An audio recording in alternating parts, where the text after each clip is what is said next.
அலார்மணி சேனலுக்கு வருக வருக. நான் செபி ரெஜிஸ்டர்டு ஃபினான்ஷியல் அட்வைசர் கிடையாதுங்க. நான் எஜுகேஷனல் பர்பஸுக்காக என்னுடைய பர்சனல் எக்ஸ்பீரியன்ஸை நான் ஒரு 20 வருஷமாக மார்க்கெட்டில் இருக்கேன். அதை தான் உங்கள்கிட்ட ஷேர் பண்ணுறேன். நீங்கள் எந்த முடிவு எடுக்கிறதா இருந்தாலும் உங்கள் நிதி ஆலோசகரை அணுகி அதுக்கப்புறம் பணத்தை போடுறதை பற்றி முடிவு பண்ணுங்கள். நன்றி.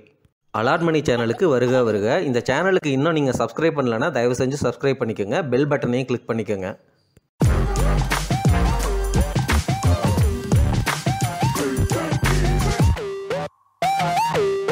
அனைவருக்கும் வணக்கம். பிரசிடென்ட் ட்ரம்ப் அவர்கள் அவங்க நாட்டினுடைய லிபரேஷன் டே அன்னைக்கு ரெசிப்ரோக்கல் டேக்ஸை அனௌன்ஸ் பண்ணார். அப்போவே நம்ம லைவாக கேட்டுகிட்டு இருந்து நம்ம சேனலில் போஸ்ட்டாக அனௌன்ஸ் பண்ணோம். இந்தியாவுக்கு 26% ரெசிப்ரோக்கல் டேக்ஸு. அதாவது என்னென்னா அவங்க பொருட்களுக்கு நம்ம 52% வரி போடுறதுனால அதில் பாதி 26% அப்படிங்கிறது தான் கணக்கு. இது ஆக்சுவலாக பார்த்தீங்க அப்படின்னா 27% அப்படிங்கிற மாதிரி வருதுங்க. இதில் என்ன நடக்குது அப்படின்னு புரிஞ்சுக்கங்க.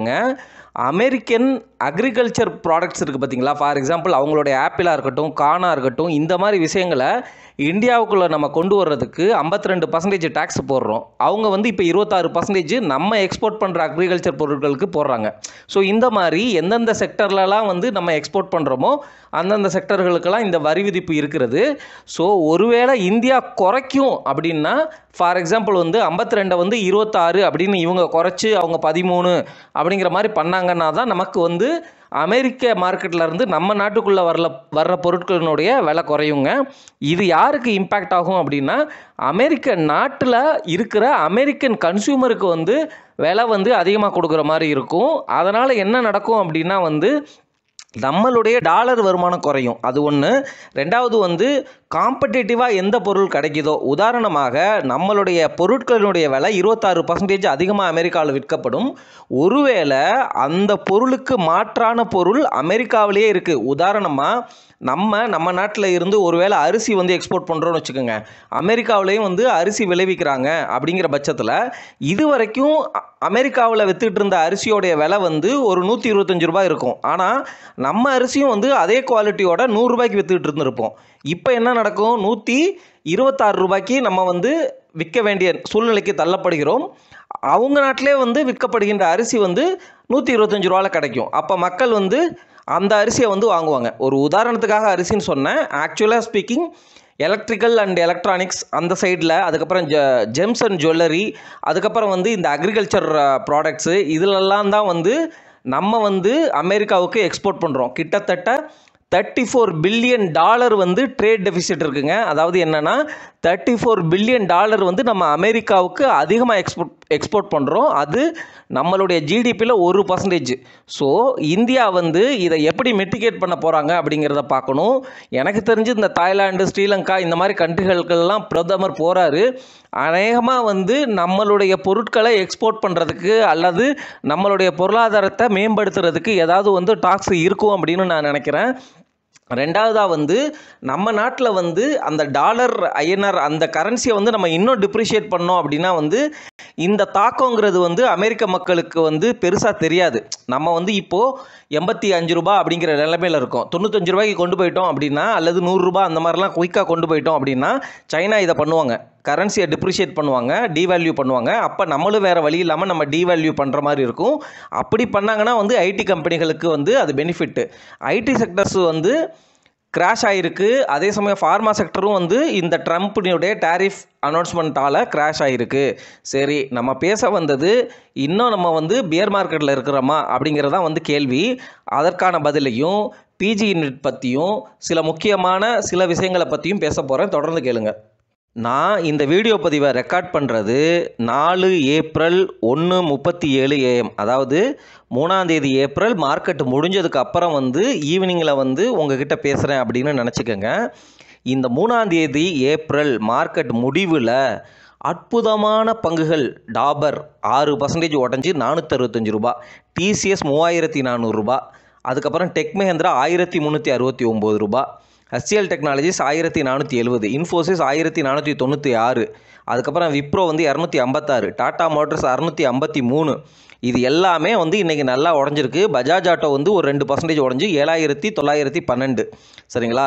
இந்த ஸ்டாக் எல்லாம் கோட்டக் மஹேந்திரா கூட ஒரு பர்சன்டேஜ் வந்து உடஞ்சி 2132. இது எல்லாமே நான் கண் வச்சிருக்கிற ஸ்டாக்கு. பஜாஜ் ஃபினான்ஸ் வந்து 8594. ஹீரோ மோட்டார் கார்ப் வந்து 3753. பாருங்கள், 3000க்கு போயிட்டு திருப்பி வந்து 700 ஏறிடுச்சு. டாடா ஸ்டீல் வந்து 153 ரூபா, காஸ்ட்லியாக தான் இருக்குன்னா. பஜாஜ் ஃபின்சர்வு 1920 ரூபா. ஹெச்டிஎஃப்சி லைஃப் இன்சூரன்ஸ் 692 ரூபா. இந்த மாதிரி நல்ல பங்குகள் நல்லாவே விலை குறைய ஆரம்பிச்சிருக்கு. நீங்கள் நிஃப்டி வந்து இன்னும் 20% கரெக்ட் ஆகலை, அதுதான் பியர் டெரிட்டரி அப்படின்னு பார்க்காதீங்க. நீங்கள் போய் டாபரினுடைய பீக் ப்ரைஸை எடுத்து பாருங்கள், இப்போ எவ்வளோ இருக்குது அப்படிங்கிறத பாருங்கள். டிசிஎஸோடைய பீக் ப்ரைஸ் எடுத்து பாருங்கள், இப்போ எவ்வளோ இருக்குன்னு பாருங்கள். டெக் மஹேந்திராவோட பீக் ப்ரைஸ் எடுத்து பாருங்கள், இப்போ எவ்வளோ இருக்குன்னு பாருங்கள். ஸோ நான் சொல்ல வர்ற பாயிண்ட் எல்லாம் நல்ல அற்புதமான பங்குகள் உங்களுக்கு பியர் டெரிட்டரியில் என்ட்ரு ஆயிருச்சு. அதனால் நம்ம பேசுன மாதிரி இப்போ இருக்கிற கரண்ட் இபிஎஸ் கொரோனாவுக்கு முன்னாடி என்ன இபிஎஸ் இருந்துச்சு, இந்த மாதிரி டவுன் டர்னில் வந்து ஒருவேளை இபிஎஸ் வந்து ஒரு 25% குறையுது அப்படிங்கிற மாதிரி நம்ம அஸ்யூம் பண்ணிவிட்டு அந்த இபிஎஸ்க்கு பிஇ வேல்யூ 20க்கு கீழே இருந்தால் இந்த மாதிரி அற்புதமான பங்குகளை நம்ம பிடிக்கலாம். பிடிச்ச உடனேலாம் ஏறாது. உங்களுக்கு இப்போ பிடிச்சிங்க அப்படின்னா 4-5 வருஷம் கழித்து இந்த ஸ்டாக்கினுடைய பேட்டர்ன்லாம் போய் பாருங்கள், ஒரு ஃபியூ இயர்ஸுக்கு வந்து ஒரே ரேஞ்சிலே வந்து இருக்கும். புரியுதுங்களா? ஸோ அதனால் நீங்கள் பல்காக இன்வெஸ்ட் பண்ணாமல் இந்த மாதிரி அற்புதமான பங்குகளை தொடர்ந்து மார்க்கெட்டு இறங்க வாங்கிட்டே வந்தீங்க அப்படின்னா கண்டிப்பாக வந்து லாங் ரன்னில் நல்ல ரிட்டர்ன் கிடைக்கும். அற்புதமான வாய்ப்புகளை வந்து இந்த பங்குகள் தருகிறது என்கிற உண்மையை வந்து மறுக்க முடியாது. அதே சமயம் நிஃப்டி வந்து பியர் மார்க்கெட்டுக்குள்ளே என்ட்ராகலைனாலும் இந்த மாதிரி பங்குகள் பியர் டெரிட்டரிக்குள்ளே என்ட்ராயிருச்சு. இதை நான் முன்னாடி இருந்தே சொல்லிட்டு இருக்கிறேன். இப்போவும் வந்து சூதானமாக இருங்க. அதே சமயம் இந்த ட்ரம்பினுடைய டேரிஃப்னால மார்க்கெட்டு இந்த விலையிலேருந்து கீழே போகாதெல்லாம் இல்லை, கண்டிப்பாக வந்து கீழே போகும். அதாவது என்னென்னா, இப்போ நான் இப்போ நான் சொன்ன இந்த விலையிலேருந்து டிசிஎஸ் 3400 ரூபாயிலேருந்து 2500 போகலாம். ஆனால் வந்து நம்ம தொடர்ந்து 2500 ரூபா போகிற வரைக்கும் வந்து பிளான் பண்ணி வாங்கிட்டே இருக்கணும். 2500 ரூபா போகாமல் 2800 கூட திரும்பலாம். அப்போவும் வந்து கொஞ்சம் வாங்கணும். ஏன்னா 2800 திரும்பி 3000 வந்து என்ன ஆகும் அப்படின்னா 3 மாதத்துக்கு அப்படியே கிடக்கும். அப்போ 3 மாதத்தில் அந்த பீரியடில் வந்து கொஞ்சம் போய் வாங்கணும். இந்த மாதிரி வந்து டைம் கரெக்ஷனை ப்ரைஸோடு வந்து கால்குலேட் பண்ணி ஒரு வருஷத்துக்கு ஒரு 10% அந்த மாதிரி பர்சன்டேஜில் வந்து வேல்யூவேஷனை வந்து நம்ம மெஷர் பண்ணி இந்த மாதிரி பங்குகளை பிடிப்பதன் மூலமாக நல்ல ரிட்டர்னை லாங் ரன்னில் பார்க்கலாம். அதனால தான் சொன்னேன் நம்ம வந்து பியர் மார்க்கெட்டில் இருக்கோம். ஏன்னா நல்ல பங்குகள் எல்லாமே பீக்கில் இருந்து 20% வந்து உடஞ்சி கீழே வந்திருக்கிறதுனால இது பியர் மார்க்கெட் அப்படின்னு நான் வந்து சொல்கிறேங்க. பிஜி இன்வைட்டோட விலையை பார்த்தீங்களா, 2 நாளில் வந்து பயங்கரமாக ஏறி 80 ரூபாய்க்கு வந்து மறுபடியும் வந்துருச்சு. டிவிடெண்ட் ஏதாவது அனௌன்ஸ் பண்ணுறாங்களா அப்படின்னு பார்த்தேன், டிவிடெண்ட் எதுவும் இல்லை. ஏதோ ஒரே ஒரு கார்ப்பரேட் நியூஸ் தான் இருந்துச்சு. அந்த ரைட்ஸ் வந்து யாரெல்லாம் ஷேர் ஹோல்டரோ நாமினி ரைட்ஸ் அந்த மாதிரி சம்திங் ஒரு நியூஸ் பார்த்தேன். அதுக்கும் இந்த ஸ்டாக்கினுடைய விலைக்கும் வந்து சம்மந்தம் இருக்கா அப்படிங்கிற மாதிரி எனக்கு தெரில. ஆனால் நான் என்ன நினைக்கிறேன் அப்படின்னா, இந்த பிஜி இன்வைட்டை நோக்கி மக்கள் ஓடுறாங்க. ஏன்னா ஈக்விட்டியில் வந்து ட்ரம்பினுடைய டேரிஃப் எஃபெக்ட்னால மார்க்கெட் பியர் மார்க்கெட்டை நோக்கி ஓடுது. மார்க்கெட்டில் வந்து இனிமேல் ரிட்டர்ன் கிடைக்காது, ஸ்டாக் விலை வந்து இன்னும் உடைய வாய்ப்பு இருக்குது. அப்படிங்கிறதுனால மக்கள் எல்லாம் ஒரு போர்ஷனை எடுத்துகிட்டு பிஜி இன்வைட்டுக்கு வர்றாங்களோ அப்படிங்கிற ஒரு ஆஸ்பெக்ட்டு. ரெண்டாவது, ஆர்பிஐ வந்து ரேட் கட் பண்ண போகிறாங்க. அதனால் ஃபிக்ஸட் இன்கம்மு பாண்ட்லலாம் வந்து இன்னும் வட்டி குறையும். ஸோ பிஜி இன்வைட்டில் நம்ம இருக்கிறது வந்து கேபிட்டல் அப்ரிஷியேஷனும் கிடைக்கலாம், அதே சமயம் வந்து நமக்கு வட்டியும் நல்லா வரும் அப்படிங்கிற எண்ணத்தில் மக்கள் மூவ் பண்ணுறாங்களா இருக்கும். இதை வந்து நம்ம தொடர்ந்து பார்க்கணும். இப்படி தான் வந்து பிஜி இன்வைட் வந்து ஷார்ப்பாக வந்து ஒரு ஹைப்பு கொடுத்துட்டு திருப்பி வந்து டிவிடெண்ட் அனௌன்ஸ் பண்ணுவாங்க, உடஞ்சி கீழே வந்துடும். சரிங்களா? ஸோ இந்த டைம் வந்து அப்படி நடக்காமல் இருக்கிறதுக்கு வாய்ப்பு இருக்கிற மாதிரி எனக்கு தோணுது. ஸோ அதனால் வந்து பிஜி இன்வைட்டை பற்றி பாசிட்டிவான ஒரு நியூஸ் வந்ததுனால உங்ககிட்ட சொல்கிறேன். பிஜி இன்வைட்டை நான் ரெக்கமெண்ட் பண்ணவே கிடையாது, நான் செபி ரெஜிஸ்டர்ட் அட்வைசர் கிடையாது. ஆனால் வந்து பிஜி இன்வைட்டை நான் நிறையா வச்சுருக்கிறேன்னு நான் முன்னாடியே சொல்லிட்டேன். பிஜி இன்வைட்டை பற்றி பாசிட்டிவாக நான் நிறையா வீடியோக்களும் போட்டிருக்கேன், நம்ம சேனலில் போய் பாருங்கள். அமெரிக்க பங்குச்சந்தைகளும் நொறுங்க ஆரம்பிச்சிருச்சு. முன்னாடி இருந்தே நொறுங்கிட்டு இருக்கு. இப்போ ட்ரம்ப் வந்து ரெசிப்ரோக்கல் டேக்ஸ் போட்டதுக்கப்புறம் இன்றைக்கி 7% உடஞ்சிருக்கு ஃபேங் ப்ளஸ் இண்டெக்ஸில் இருக்கிற ஸ்டாக்ஸ் எல்லாம். அதாவது அந்த மேக்னிஃபிஷியன்ட் 7ன்னு சொல்லுவாங்கள்ல, அமேசான், மெட்டா, அதுக்கப்புறம் கூகுள், ஆப்பிள், இந்த மாதிரி கம்பெனிகள் எல்லாமே நல்லா உடைய ஆரம்பிச்சிருக்கு. நீங்கள் யூஎஸ் மார்க்கெட்டில் எக்ஸ்போஷர் இது வரைக்கும் எடுக்கணும்னு நினச்சிட்டு இருக்கீங்க அப்படின்னா இது சரியான தருணம் தான். நீங்கள் உள்ளே என்ட்ராகணும், ஆனால் கொஞ்சம் கொஞ்சமாக வாங்கணும்னு நான் சொல்லிட்டேன். ஆல்ரெடி வந்து யூஎஸ் மார்க்கெட் வந்து நல்லாவே உடஞ்சிருக்கு. ஆனால் இன்னும் இன்னமும் வந்து உடையிறதுக்கு வாய்ப்பு இருக்குது, இல்லைன்னா சொல்ல முடியாது. ஆனால் வந்து உங்களுக்கு ஆப்பர்ச்சுனிட்டியை கொடுக்குது. ரெசஷன் ஃபியர் வந்து யூஎஸில் வந்து ரொம்பவே அதிகமாக இருக்குது. ஏன்னா வந்து இந்த டேரிஃப்னால வந்து இன்ஃப்ளேஷன் அதிகமாகும், அதே சமயம் வந்து பொருளாதாரம் முன்னேறாது அப்படிங்கிற மாதிரி வந்து பேசிகிட்டு இருக்கிறாங்க. ஸோ ரெசஷன் ஃபியரை நோக்கி போச்சு அப்படின்னா வந்து அது யூஎஸ் எக்கானமிக்கு நல்லதில்லை. அதனால் வந்து யூஎஸ் ஸ்டாக் எல்லாம் கீழே விழும். அதே சமயம் வந்து இந்தியன் எக்கானமியும் வந்து இம்பேக்ட் ஆகும் இந்த டேரிஃப்னால். யூஎஸில் ரெசஷன் வந்தாலும் ஐடி கம்பெனிஸ்லாம் வந்து நிறையா பாதிக்கப்படும். ஸோ இந்த சூழ்நிலைகளில் கிட்டத்தட்ட 2008 பேட்டர்னை தான் நான் பார்க்குறேன். தங்கம் வந்து மேலே போகுது. இப்போ வந்து 2008 அளவுக்கு உடையலைனாலும் ஓரளவு வந்து இன்னும் கொஞ்சம் உடையும் அப்படிங்கிறது தான் வந்து நான் முன்னாடி இருந்தே சொல்லிகிட்டு இருக்கிற ப்ரெடிக்ஷன். அதுதான் வந்து நடக்கிறத கிளியராக வந்து நான் கண்ணால் பார்க்குறேன்.